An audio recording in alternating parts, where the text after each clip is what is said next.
देखो दोस्तों, पहाड़ों में इस खास किस्म के शकरकंद से कैसी डिश बनाई जाती है। तो सबसे पहले इस शकरकंद के छिलके को निकाल लिया जाता है और उसे नदी के साफ पानी में धो लेते हैं और सारे शकरकंद के टुकड़ों से छिलके निकाल लेते हैं और फिर इन्हें घर ले जाकर साफ पानी से धो लेते हैं।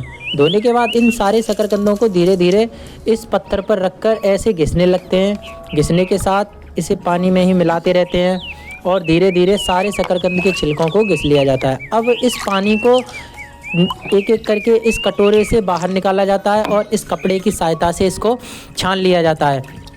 छानने के साथ ही इसमें कुछ स्टार्च की मात्रा बचती है, ठीक है, और जो पानी होता है वो तो नीचे चला जाता है और जो गाढ़ा पदार्थ होता है उसे बाहर निकाल लेते हैं। अब ये स्टार्च वाले पानी को बाहर निकालकर एक प्याले में रख देते हैं, जिससे पानी को निकाल लिया जाता है और बचे हुए स्टार्च को भी बाहर निकाल लेते हैं।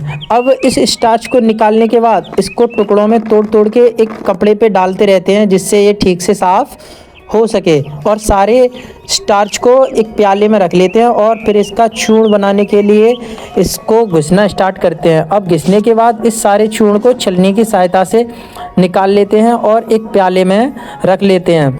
प्याले में रखने के बाद इस प्याले को उठाकर ले जाया जाता है और ये बिस्किट को पानी में खोलने के लिए रख देते हैं। अब ये धीरे धीरे उबलकर एक सूप बन जाते हैं। इस सूप में इस स्टार्च को मिला देते हैं। स्टार्च को मिलाने के बाद ये एक गाढ़ा डो हमारे पास प्राप्त होता है। इस डो के ऊपर थोड़ा सा स्टार्च डाल के इसका भी एक सॉफ्ट डो बना लेते हैं और इस डो को बेलने लगते हैं।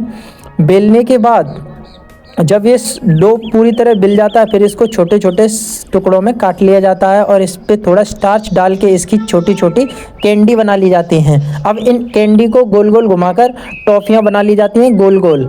इन टॉफ़ियों को उसी खौलते पानी में डाल देते हैं और खौलते पानी में डालने के बाद इनको उबाला जाता है। और फिर इसको उठा लिया जाता है आग से और निकाल कर रख दिया जाता है ठंडा होने के लिए।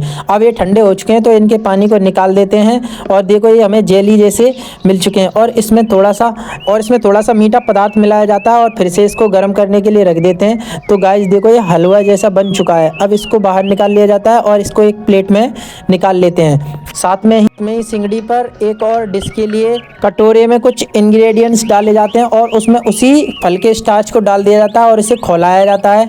खौलाने के बाद इसमें से चाय की पत्तियों को निकाल लेते हैं और ये चाय हमारे लिए तैयार है। अब जो हमने हलवा बनाया था उसको एक गिलास में डालते हैं और साथ में ही उस चाय को भी डालते हैं और दोनों को मिला देते हैं। मिलाने के बाद ये हमारे पास एक जूस तैयार है और इस जूस को इसकी सहायता से पीने लगते हैं। अब क्या गाइस, वीडियो अच्छी लगी हो तो लाइक कर